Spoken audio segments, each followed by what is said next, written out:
सगळ्यांना असं विचारायचं की होली म्हटलं की आपण कसं नॉस्टॅल्जिया जरा फील होतं आपल्याला. आपण लहानपणी धमाल मस्ती करायचो. तर तुम्हाला काय लहानपणीच्या आठवणी वगैरे आठवतात का होळी निमित्त?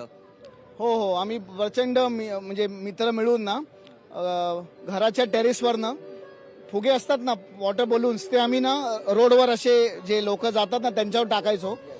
सो ती मस्ती होती, पण ती मजा होती आमच्यासाठी. म्हणजे लहान होतो तेव्हा वी वर एन्जॉईंग दॅट.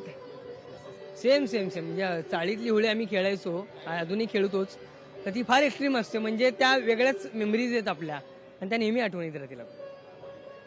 चहा, पकोडे, थंडाई, रेन शॉवर आणि मग फुगे मारा, कलर लावा. म्हणजे ह्याच्यानी जास्त आनंद मला कुठलाही म्हणजे होत नाही. पूर्ण वर्षात मला असं वाटतं Holi is the best day.